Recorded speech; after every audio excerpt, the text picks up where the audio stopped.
Olá, seja muito bem-vindo, seja muito bem-vinda a essa live da Domo. Esse dia especial, esse domingo em que nós vamos receber pão, vamos receber alimento do céu para edificar as nossas vidas, para sermos alimentados para essa semana que está começando. Vamos aguardando enquanto algumas pessoas estão entrando aqui, mas já quero dizer para você aí, se prepare no lugar onde você está assistindo agora, se concentre e peça para que o Espírito Santo ministre a sua vida. Toda palavra que é compartilhada, ela sempre vai trazer uma edificação individual e ela sempre vai trazer uma edificação também coletiva, que é para o corpo de Cristo, que é para a igreja. E eu tenho certeza que hoje você vai ser muito edificado por essa palavra. Meu nome é Rafael, eu sou um dos pastores da Igreja Domo e eu quero começar compartilhando com você um texto que está em Filipenses capítulo 4, versículo 13. Provavelmente você já ouviu algumas vezes esse texto, talvez você já tenha inclusive utilizado ele em alguns momentos. E Paulo, escrevendo à igreja de Filipos, diz o seguinte: tudo posso naquele que me fortalece. Tudo posso naquele que me fortalece. E é um momento que nós normalmente utilizamos esse versículo para poder bater, no sentido de, ele tem que avançar, eu tenho que conquistar isso, tenho que conquistar aquilo. E aí nós declaramos esse versículo: tudo posso naquele que me fortalece. Mas vamos entender um pouco de qual era o contexto em que Paulo estava escrevendo isso para a igreja de Filipos. Alguns teólogos, a maioria dos teólogos, concorda que Paulo estava preso, estava em prisão domiciliar lá em Roma, quando ele está escrevendo essa carta aos Filipenses, a igreja de Filipos. E nesse mesmo capítulo ele inclusive diz o seguinte: alegrem-se, novamente direi, alegrem-se. Agora pensa comigo. O que faz uma pessoa que está presa declarar alegria? Dizer para os outros, olha, alegrem-se. Em todas as situações, alegrem-se. Ou ainda, essa pessoa que está presa dizer, tudo posso naquele que me fortalece. Para entendermos isso, eu vou começar lendo aqui Filipenses 4, a partir do versículo 6, que diz o seguinte: não fiquem preocupados com coisa alguma, mas em tudo sejam conhecidos diante de Deus os pedidos de vocês, pela oração e pela súplica, com ações de graças. Olha o que Paulo está falando aqui. Não fiquem preocupados com coisa alguma. Algumas versões vão dizer, não andem ansiosos por coisa alguma. E no original grego, essa expressão não andar ansioso ou não ficar preocupado tem uma ideia de estado contínuo. Então, o que Paulo está falando aqui é o seguinte: não permaneçam em um lugar de ansiedade ou de preocupação. Não fiquem nesse lugar. Se Paulo está falando isso, é porque provavelmente os irmãos estavam sofrendo com isso, com preocupações, com ansiedades. E a grande verdade é que eu e você, no nosso dia a dia, nós passamos por momentos em que nós ficamos preocupados, em que nós ficamos ansiosos, sejam por questões familiares, sejam por questões de saúde, sejam por questões do nosso trabalho, ligados a finanças, enfim. Existem N coisas que acontecem no nosso dia a dia, que acontecem ao longo das nossas semanas, que tentam trazer preocupação e ansiedade.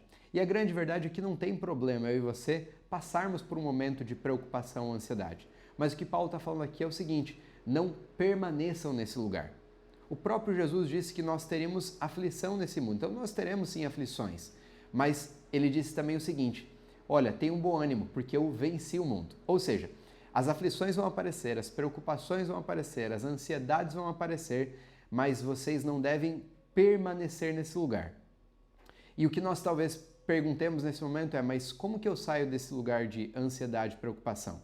E eu quero declarar, se você tem tido problema para dormir, se você tem sentido até mesmo doente no seu corpo físico, passado por problemas no estômago por causa de ansiedade, preocupação, eu quero declarar a cura de Deus sobre a sua vida. Eu quero declarar que você já é curado por tudo aquilo que Cristo fez.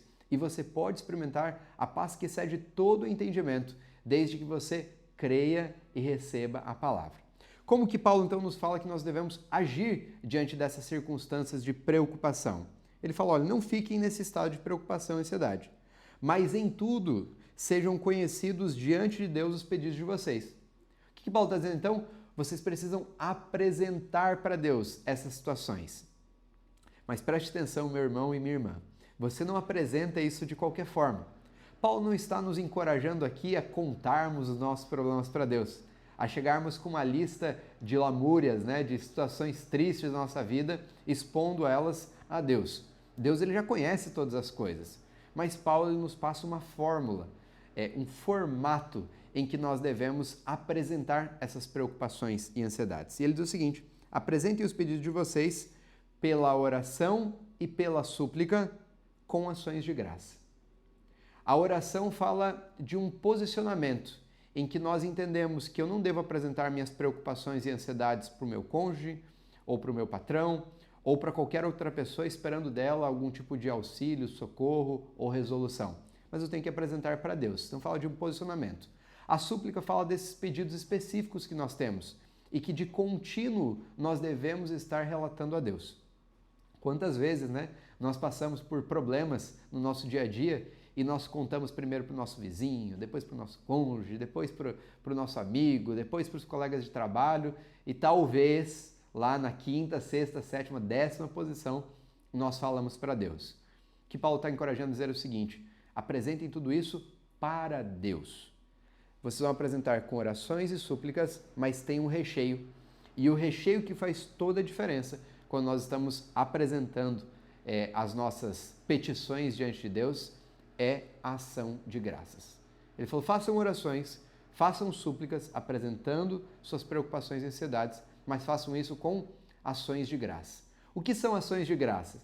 Enquanto eu estou orando, eu não estou lamuriando para Deus, mas eu estou declarando a verdade de Deus sobre aquela situação que eu estou passando.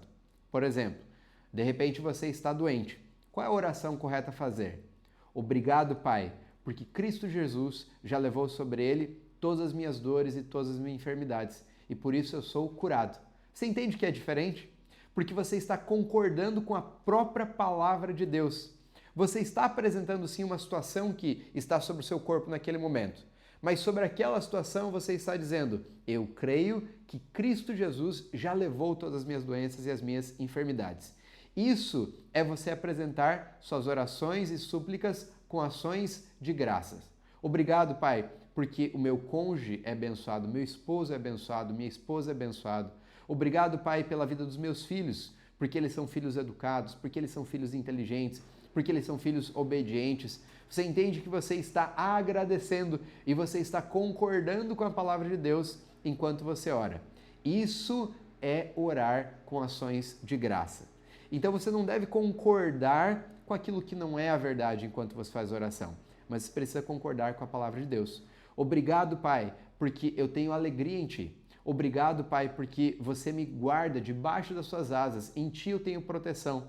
Entende? Essa é a forma de nós orarmos. Vamos pegar um texto que relata um pouquinho a respeito disso e está lá no livro de 1 Samuel, capítulo 30. Nós vamos ler a partir do versículo 1. Para que você entenda o contexto do que está acontecendo aqui. Saul ainda é rei sobre Israel. Davi já havia sido ungido por Samuel, mas Saul ainda era rei em Israel. Davi estava fugindo de Saul para não ser morto e ele vai então lá com o rei dos filisteus. E Davi fica por mais de um ano junto com o rei dos filisteus. Ele é um guerreiro, né? Formidável, todo mundo conhece o talento de Davi e ele serve então esse rei fazendo várias incursões. Existe então um determinado momento em que os filisteus vão entrar em batalha com os israelitas. E Davi está ali junto com o rei dos filisteus. E aí, em um determinado momento, os príncipes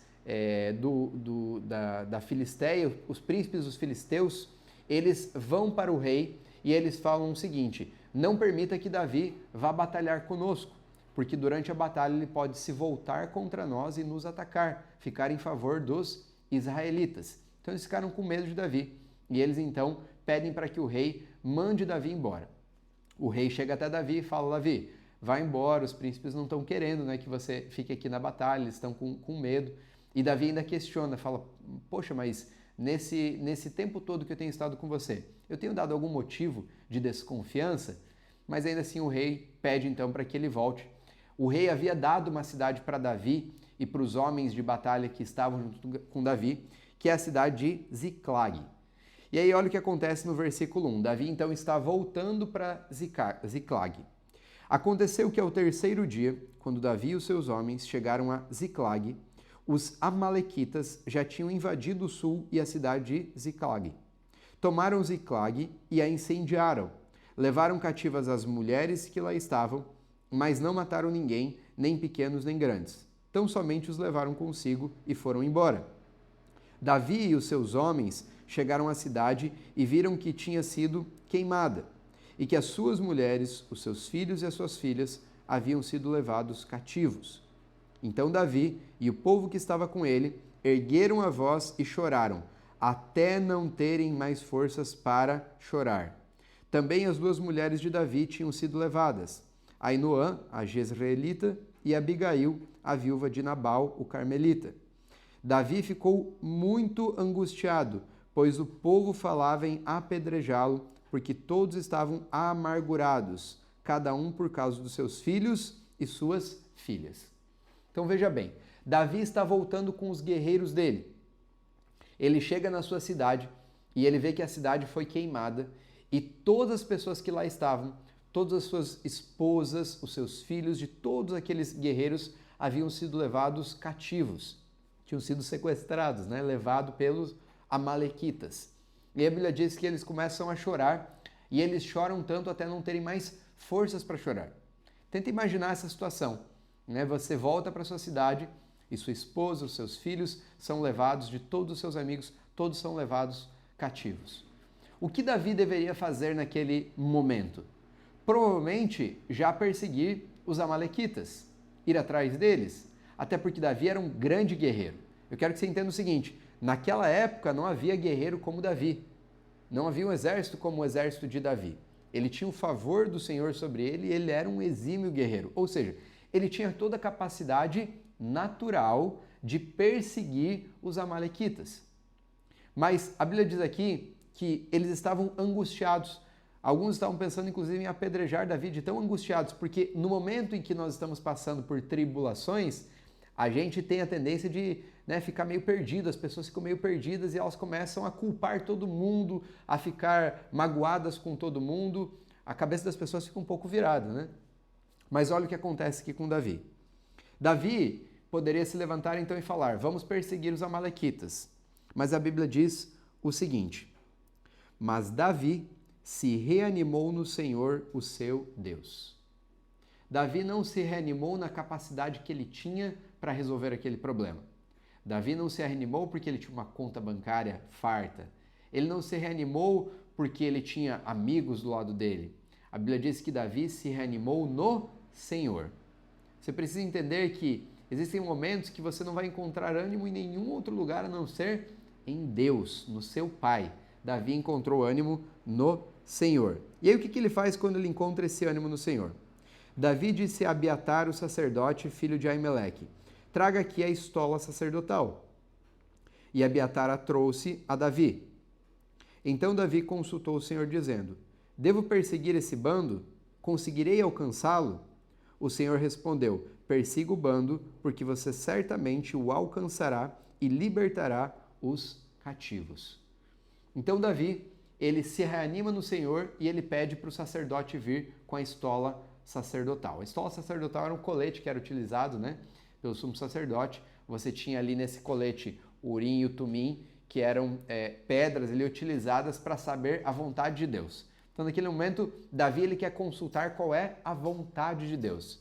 Aí a gente pode pensar assim, poxa, mas é óbvio, A vontade de Deus é que ele persiga. Não. Para Davi não era tão óbvio assim. Davi entendia o seguinte, poxa, tem uma vontade em mim. Eu tenho uma vontade. Tem algo que eu quero fazer aqui. E eu tenho capacidade para fazer. Mas eu escolho me submeter à vontade de Deus. É um negócio muito diferente, meu irmão. Muito diferente. Porque mesmo tendo a capacidade de ir lá e resolver, ele confia que a resposta certa vem de Deus. Eu e você, às vezes, temos uma capacidade para resolver algumas questões no nosso trabalho, na nossa família, enfim, aquelas situações que nós acabamos de falar que geram preocupações e ansiedades. Mas nós podemos escolher falar, Pai, que seja feita a Tua vontade sobre a minha vida. Então, eu tenho uma vontade, mas eu escolho submeter a minha vontade a Ti. E eu quero ouvir de Ti, Pai. O que é que eu devo fazer? Davi faz isso. O que eu devo fazer? Eu devo persegui-los? Eu vou conseguir? E aí Deus fala para ele, pode perseguir, porque você certamente vai alcançá-los e você vai conquistar, vai pegar de novo esses cativos. E aí a história continua, né? A Bíblia diz então que eles vão e perseguem os amalequitas. Antes disso tem um grupo que fica no meio do caminho, para antes, não persevera, e isso é um outro ponto importante para nós. Às vezes você ouve a direção de Deus, nós ouvimos a direção de Deus, mas nós queremos que a coisa aconteça de forma imediata, né? Para a gente é daqui uma hora, daqui um dia, mas existe um processo. E Davi, ele permanece naquilo que Deus tinha dado como palavra. Alguns, no meio do caminho, eles pararam, né? Eles não permaneceram na palavra, mas Davi permaneceu.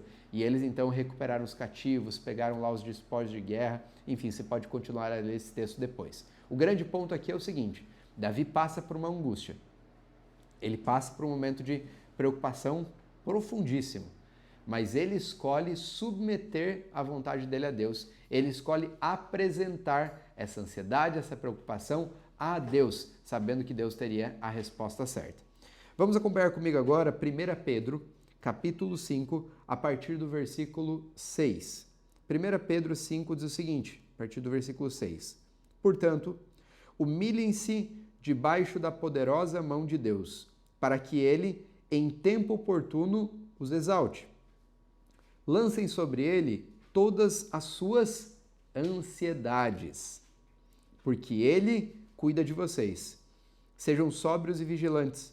O inimigo de vocês, o diabo, anda em derredor como leão que ruge, procurando alguém para devorar. Olha o que a 1 Pedro diz aqui pra gente. Humilhem-se debaixo da poderosa mão de Deus. Lancem sobre ele todas as suas ansiedades, porque ele tem cuidado de vocês. Nós já vimos Paulo falando sobre isso, agora nós vemos Pedro falando sobre isso. Meu irmão, minha irmã, não perca tempo. Quando você está angustiado, quando você está triste, quando você se sente abatido, preocupado, lance isso diante de Deus. Lance isso à luz da palavra. Não concorde com as mentiras que você está ouvindo, não concorde com a aflição da sua alma, mas coloque a sua alma para ouvir a verdade do Espírito. Pegue a sua Bíblia, peça para algum irmão orar junto com você, trazer a verdade da palavra para você. Você vai ver que nesse momento aquilo que eram trevas passa a ser iluminado, os nossos olhos são iluminados e aí vem uma paz sobre nós. Então ele fala, humilhem-se debaixo da poderosa mão de Deus. O que é se humilhar debaixo da poderosa mão de Deus? Para isso eu vou te explicar com um texto que está em Esdras, capítulo 8, versículo 21. Diz o seguinte, então ali, junto ao rio Ahava, proclamei um jejum para nos humilharmos diante do nosso Deus, para lhe pedirmos uma boa viagem para nós, para os nossos filhos e para tudo que era nosso. Porque tive vergonha de pedir ao rei exército e cavaleiros para nos defenderem do inimigo no caminho, porque já lhe havíamos dito, a mão do nosso Deus está sobre todos que o buscam, para o bem deles, mas a sua força e a sua ira são contra todos os que o abandonam. Assim nós jejuamos e pedimos isso ao nosso Deus e ele nos atendeu. Esse texto é muito profundo de Esdras. Esdras está dizendo basicamente que é o seguinte, eles haviam sido libertados, libertos para saírem então da Babilônia e voltarem para Jerusalém, para a reconstrução dos muros, a reconstrução do templo. E eles estavam levando uma série de materiais, eles tinham ouro, eles tinham muito material ali precioso, uma carga valiosa junto com eles. E em algum momento, provavelmente, Esdras tenha falado para o rei, fala, olha, o nosso Deus é um Deus bondoso, o nosso Deus cuida de nós, o nosso Deus nos protege, ele é com aqueles que o buscam. Esdras deveria ter falado isso para o rei. E aí, durante esse momento da viagem, ele proclama aqui um jejum e ele fala, vamos orar ao nosso Deus. Por quê? Ele falou, porque eu tive vergonha de pedir exército para nos acompanhar. Note bem, Esdras poderia ter falado, rei, você pode mandar um exército junto conosco para cuidar de nós durante a viagem? Porque aquela era uma viagem perigosa. Tinham muitos salteadores, assaltantes ali no caminho. E ele poderia ter pedido e certamente o rei daria o exército para acompanhá-lo. Mas ele disse que ele tem vergonha de pedir um exército para o rei. Por que ele tem vergonha? Porque ele fala, como que eu acabei de falar para o rei que Deus cuida de nós, que Deus é conosco, aqueles que o buscam, como é que agora eu vou pedir um exército? Eu não falei que Deus cuida de nós? E nota, muitas vezes nós estamos lá no nosso local de trabalho, né? Falando, Deus é minha provisão, né? Nossa, Deus ele cuida de mim, ele é minha provisão, mas no momento seguinte nós estamos choramingando, falando que não temos isso, não temos aquilo, que estamos em falta. Aí nós podemos falar, Deus é a nossa cura, mas daqui a pouco a gente está falando de como nós estamos doentes, de como nós temos um problema aqui, um problema ali. Nota a contradição. Esdras veio na boca dele a vontade de falar, rei, manda o exército conosco. Ele falou, peraí, eu não preciso desse exército.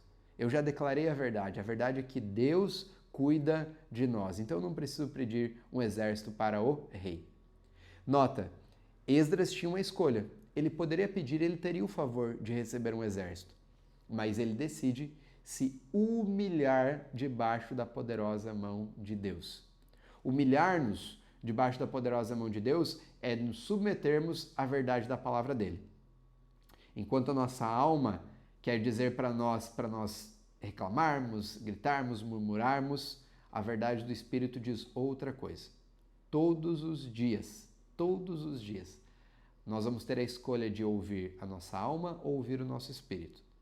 Todos os dias, nós temos em várias circunstâncias a oportunidade de concordar ou discordar com a palavra de Deus. Isso não muda o fato de que nós somos filhos amados, mas muda o fato de que nós podemos estar usufruindo ou não daquilo que nós temos enquanto filhos amados de Deus. Então, escolha todos os dias se humilhar debaixo da poderosa mão de Deus, concordando com a palavra dele, concordando com tudo aquilo que ele diz a teu respeito, a meu respeito, sobre tudo aquilo que ele diz que é verdade sobre as nossas vidas. Isso é se humilhar debaixo da poderosa mão de Deus. E no final de 1 Pedro ele diz, sejam sóbrios e vigilantes. O ser sóbrio fala de um estado que você não está, né? A pessoa quando está embriagada é o oposto de estar sóbrio, né? Ela não está na capacidade plena dela de perceber as coisas, de interpretar as coisas. Ele fala, estejam sóbrios, estejam vigilantes. Ou seja, discirna todas as coisas. Meu irmão e minha irmã, se você recebeu Jesus Cristo como seu Senhor e Salvador, você já tem que partir do pressuposto que você é uma nova criação.